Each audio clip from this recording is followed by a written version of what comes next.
दर्शकों, एक बार फिर से आपका स्वागत है खास बातचीत में। रजनीश सर एक बार फिर हमारे साथ जुड़ गए हैं। आज बातचीत होगी नितिन नवीन, जो बीजेपी के राष्ट्रीय अध्यक्ष हैं, उनके बारे में।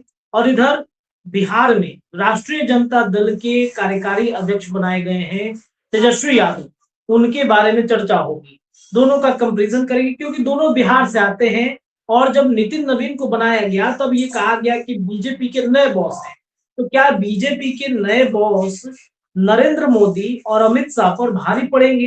क्या नरेंद्र मोदी अमित शाह बीजेपी के नए बॉस नितिन नवीन की बात मानेंगे?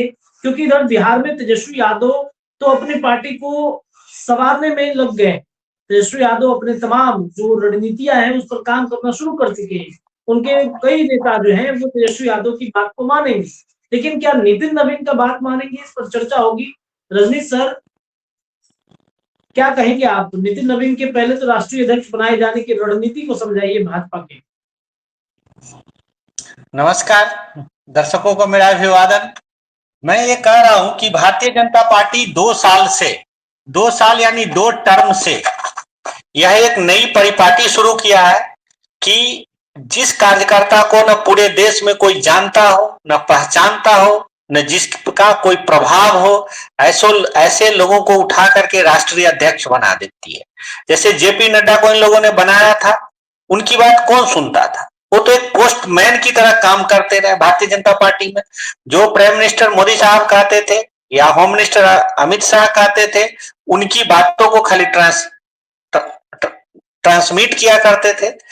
तो भारतीय जनता पार्टी जो भारत के राष्ट्र का अभी शासन चला रही है, तो इतना बड़ा देश है। आज भारतीय जनता पार्टी कोई छोटी पार्टी नहीं है जिसका कि उत्तर प्रदेश, मध्य प्रदेश मतलब हिंदी बेल्ट में केवल प्रभाव है। आज प्राइम मिनिस्टर मोदी साहब को मिजोरम से लेकर के और पश्चिम में गुजरात तक जानता है, कलिंपोंग से लेकर के द्वारका तक जानता है, कश्मीर से लेकर कन्याकुमारी तक मोदी साहब को लोग जान रहा है। तो ऐसी पार्टी का अध्यक्ष तो जो सरकार को महत्वपूर्ण बिंदु पर दिशा निर्देश दे सके। जैसे आप अभी देखिए आर्टिफिशियल इंटेलिजेंस के मामले में भारत की जो स्थिति है कि हम लोग कितना पीछे हैं। मैं आपको एक बात बता रहा हूं, आपके पास मोबाइल है, आप देख लीजिए। एनवीडिया कंपनी का जो टर्नओवर है $5 ट्रिलियन इस साल, देख लीजिए, चेक कर लीजिए। और भारत सरकार का पूरे देश का जो जीडीपी है $4.7 ट्रिलियन है। तो आप अंदाजा लगा लीजिए कि अमेरिका की एक कंपनी आर्टिफिशियल इंटेलिजेंस की इतना है जो पूरे भारत सरकार के जीडीपी से ज्यादा पैसा कमा रही है। तो ये जो साइंस टेक्नोलॉजी में जो हमारी हालत है पीछे, ये नहीं कह रहा हूं कि भारतीय जनता पार्टी के कारण है, लेकिन जब यह इतनी बड़ी पार्टी के अध्यक्ष बने हैं तो इस मामले में आपने देखा होगा कि इन्होंने कोई प्राइम मिनिस्टर प्रेस कॉन्फ्रेंस नहीं करते हैं, लेकिन इस पार्टी का जो लीडर है, टॉप लीडर है, अध्यक्ष है, उसको तो करना चाहिए और एक विजन डॉक्यूमेंट प्रोड्यूस करना चाहिए, जैसे आडवाणी जी करते थे अपने समय में, या वाजपेयी जी करते थे, या कांग्रेस पार्टी के अध्यक्ष के रूप में राजीव गांधी करते थे। तो ऐसा कोई विजन इनके पास है ही नहीं। दूसरा मैं कह रहा हूं कि आर्थिक मामलों में ही आप देखिए कि बहुत बार बार ये बात उठ रहा है कि कंपनियां बेहिसाब पैसे कमा रही है लेकिन एम्प्लॉई को नहीं दे रही है। जैसे टीसीएस को आपने सुना होगा कि जब मन होता है 20,000 लोगों को हटा देती है। न्यायमूर्ति साहब बार बार बोल रहे हैं कि 72 घंटा काम करने की जरूरत है। मीन्स आईटी कंपनी बहुत बड़े संकट में है, तो कैसे उभरेगी? तो इसके मामले में इनको कहना चाहिए। फिर देखिए अब अभिमुक्तेश्वरानंद शंकराचार्य वाले मामले में कैसे बटुकों का चोटी पकड़ पकड़ के पुलिस ने पिटाई किया। जो औरंगजेब और मुस्लिम शासकों के बारे में हम सुनते थे, लेकिन इनके मुंह तक नहीं खुली। मतलब आज के दिन भारतीय जनता पार्टी का राष्ट्रीय अध्यक्ष अपने मुख्यमंत्री के सामने बौना है। मीन्स एक पुलिस का डीजीपी है, तो पुलिस का डीजीपी कौन बनता है? आर्मी का जनरल कौन बनता है? आप भी जानते हैं। किसी कैप्टन को उठा करके रातों रात प्रमोशन देके ऑनरेरी जनरल तो नहीं बना दिया जाता है, और बना देगा तो लड़ाई जीतने वाला स्ट्रेटेजिक कमांडर तो नहीं होगा। तो वही मैं कहना चाह रहा हूं कि भारतीय जनता पार्टी एक गलत परिपाटी शुरू कर रखी है। वह बिहार प्रदेश का अध्यक्ष बना सकती थी, पहले उनको वहां ट्रेनिंग देना चाहिए था, उसके बाद इतनी बड़ी राष्ट्रीय पार्टी का अध्यक्ष बनाना चाहिए था। लेकिन एक अनजान आदमी को, जो पूरा देश भी नहीं देखा है, मुझे नहीं लगता है कि भारत में कितने, जैसे असम जाते हैं, जब वहां चुनाव होता है वहां चुनावी रैली में जाते हैं और वहां का चीफ मिनिस्टर इनको गाइड करते रहता है। ही don't know this country completely. I think Kashmir के मामले में आपने कुछ नहीं सुना होगा, ऑपरेशन सिंदूर पे इन्होंने कुछ नहीं बोला, जो बोल रहे हैं बार बार प्राइम मिनिस्टर साहब बोल रहे हैं। तो ये किस लिए इतनी बड़ी पार्टी का अध्यक्ष है? ये ना योगी जी को डांट सकते हैं, न सम्राट अशोक जो बिहार में होम मिनिस्टर है उनको कुछ दिशा निर्देश दे सकते हैं। बिहार की आर्थिक स्थिति कितनी खराब है, आप भी बोले, सारे मीडिया वाले बोल रहे हैं। तो एकदम से मुझे नहीं लगता कि he is fit for that job for which he has been appointed. He should have been trained earlier. ये क्या फिसड्डी बीजेपी के राष्ट्रीय अध्यक्ष हो गए क्या? क्या नरेंद्र मोदी और इन लोगों की बात, मतलब ये लोग इनकी बात नहीं मानेंगे? मानेंगे कैसे, आप बताइए ना। इनके पास बात कैसे मानता है? सेना के एक जनरल का उसके सारे कमांडर बात मानते हैं, कैप्टन बात मानते हैं। हम लोग को फौज में कहा ही जाता था कि military Prestige arises from professional competence.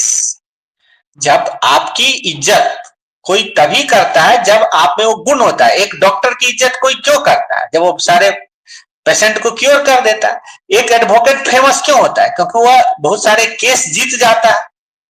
इसी तरह से ये इनकी बात जब मानेगा जब इनमें क्षमता हो वोट जुटाने की, इनमें जब क्षमता होती कुछ ऐसा भी, माने ठीक है आपके पास वोट नहीं है लेकिन नरसिम्हा राव के जैसे आप स्कॉलर है, विजनरी है, तभी you will get the respect.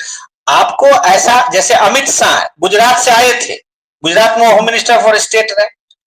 Uttar Pradesh में जब वो आए तो उनको जनरल सेक्रेटरी बनाया था। जब नरेंद्र मोदी साहब को प्राइम मिनिस्टर के रूप में भाजपा ने प्रोजेक्ट किया था तो उन्होंने 2 साल में उत्तर प्रदेश में ऐसा काम करके बीजेपी को जो 71 सीट मिला था उसके रचनाकार वही थे। इसी के कारण पार्टी संगठन में उनकी एक धमाकेदार जानदार आगमन हुआ और जिसके कारण आज उनकी बात सब जानता है। तो उस तरह का इनको भी ट्रेनिंग कोई हुआ ही नहीं आज तक। ये आप भी जानते हैं, एमएलए रहे। ये नहीं है कि ये क्वालिफाइड आदमी नहीं है, लेकिन आप कितने भी क्वालिफाइड है, but experience matter, senior is senior. कहा ही जाता है कि आप सब चीज किताबों में नहीं लिखा, कुछ चीज तजुर्बा से भी हासिल होता है।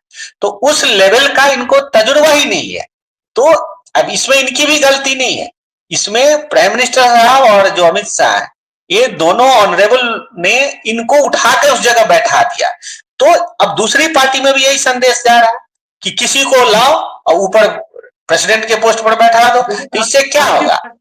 आपकी पार्टी में तो तेजस्वी यादव डिजर्व करते हैं कार्यकारी राष्ट्रीय अध्यक्ष जो बनाए गए हैं राष्ट्रीय जनता दल के। नहीं, आप देख लीजिए, तेजस्वी जी कम से, माने हमारी पार्टी मेनली बिहार में कन्फाइंड है, ये बात तो हम मानते हैं। और बिहार का हर district he has travelled thoroughly.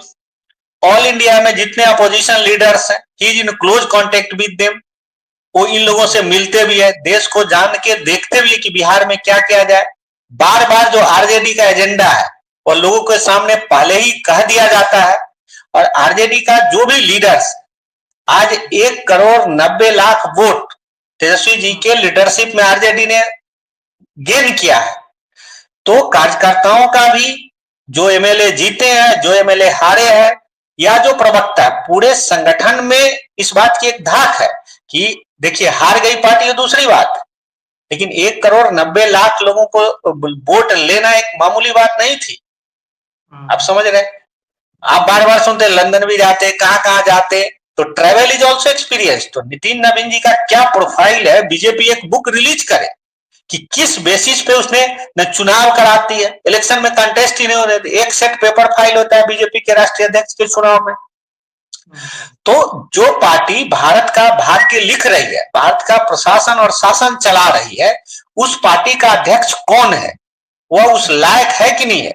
लोकतंत्र में लोगों को ये पता होना चाहिए। प्राचीन काल में भी राजा अपने युवराज को घोषित करता था, आपको याद होगा। क्या ये बंगाल को देखते हुए बनाया गया है क्या, कि फिर बंगाल के चुनाव खत्म होने के साथ ही इनको हटा दिया जाएगा, वहां पर कायस्थ वोट बैंक को एकजुट करने की कोशिश की जाएगी? देखिए, पहली बात है कि बंगाल में जातिवाद है ही नहीं। जी। बंगाल, असम, उड़ीसा, ये 3 स्टेट है जहां जातिवाद पर वोट नहीं होता। तो जो कास्ट का पत्ता है, जो आप लोग सोच रहे, बिहार में बहुत सारे चैनल वाले चला भी गए, ये तो एकदम से काम नहीं करेगा वहां पर। ये मैं पहले ही बोल रहा हूं, वहां ब्राह्मण एक एससी से शादी करता, एक एससी का लड़का एक ब्राह्मण लड़की से शादी करता। प्रशासन में भी, उड़ीसा में मैं आंखों पर्सनल एक्सपीरियंस बता रहा हूं कि कास्ट से एक पुलिस का हेड थे, इंस्पेक्टर, और उनके सामने एक कास्ट और एक बेहरा का माने सरनेम था, एससी आई थिंक, दोनों के बीच झगड़ा हुआ and that SC was correct, that police inspector supported the SC and he thrust the caste, Patnaik को बहुत गाली दिया था। ये आई एम आई विटनेस। तो इस 3 स्टेट में जातिवाद है ही नहीं, इनका तो जातिवाद एक कास्ट कार्ड नहीं चलेगा। हाँ, ये इन्फ्लुएंस बंगाल के इलेक्शन को आप इन्फ्लुएंस कर सकते हैं अगर आपको बंगाली आता है, तो नितिन नवीन जी को बंगाली भी नहीं आता। तीसरा, still you can influence if you are intellectual. तो मुझे नहीं लगता है कि इंटेलेक्चुअल मीन्स कि हिंदू रिलीजन, जैसे उमा भारती को रामचरितमानस पे कमांड था, या गीता है, या जो बहुत सारा है, जैसे सुधांशु त्रिवेदी भाजपा के भाषण देते हैं, तो इस टाइप का भी कैलिबर इनमें नहीं है। अगर है तो हम लोग को अभी पता नहीं है। तो बंगाल चुनाव में बीजेपी का चुनाव जिताने वाला एक ही स्टार है, वो है honourable prime minister Shri Narendra Modi, और किसी में क्षमता नहीं है। तो ये जो कयास लगा रहे बंगाली पर, बंगाल जो आज सोचता है, एक समय कहा जाता था कि what Bengal thinks today India thinks after 100 years. Bengali क्या इतना अपने वो कल्चरली एडवांस है और इतना इंटेलिजेंट है कि बिहारी लीडर में इतना पावर नहीं कि उसको इन्फ्लुएंस कर सके, और कर सकते हैं, लेकिन उस लेवल का आपको इंटेलिजेंसी चाहिए, उस लेवल का एक्सपीरियंस चाहिए, उस लेवल का नॉलेज चाहिए। अब जहां विवेकानंद का साहित्य है, जहां रविंद्रनाथ टैगोर बैठे हुए हैं, वहां पर आप सोचते हैं कि कम नॉलेज लेकर के आप वहां के लोग प्रभावित कर पाएंगे? मुझे नहीं लगता। तो क्या ये माना जाए कि फिसड्डी अब साबित होंगे भाजपा के राष्ट्रीय अध्यक्ष के तौर पर? नहीं नहीं, ये एकदम गलत परिपाटी भारतीय जनता पार्टी शुरू की है। उसे पार्टी में जैसे प्रधानमंत्री के रूप में, सक्षम व्यक्ति के रूप में नरेंद्र मोदी साहब उभरे थे, इस पार्टी को कम से कम अपना जो राष्ट्रीय अध्यक्ष है, एक सक्षम ज्ञानी, जो इतिहास रहा इसका, पंडित दीनदयाल उपाध्याय थे, लाल कृष्ण आडवाणी थे, वाजपेयी जी थे, ऐसे लोग जो पूरी तरह से कैरियर पॉलिटिशियन है, जो मंडल से लेकर के ऊपर के बड़े लेवल पे काम कर चुके हैं, और जो भारतीय जनता पार्टी और देश के लिए एक विजन डॉक्यूमेंट दे सके, वैसे ही लोगों को इसका अध्यक्ष बनना चाहिए। तो एक गलत काम हुआ है, गलत माने I can say my person is good but he has been placed at the wrong place, but I still congratulate him and extend that good luck I can say कि he should be successful। लेकिन वह राष्ट्रीय समस्याओं पर ध्यान दे, और राष्ट्र के लिए क्या विजन है भारतीय जनता पार्टी का, इसको स्पष्ट करे, गोलमाल नहीं करे। चलिए सर, बहुत शुक्रिया बातचीत करने के लिए। नितिन नवीन पर बातचीत हो रही थी, खास बातचीत में ऐसे ही तमाम चर्चाएं लगातार आपके चैनल के माध्यम से जारी है। अपनी राय कमेंट में रखिए। बहुत बहुत धन्यवाद। धन्यवाद।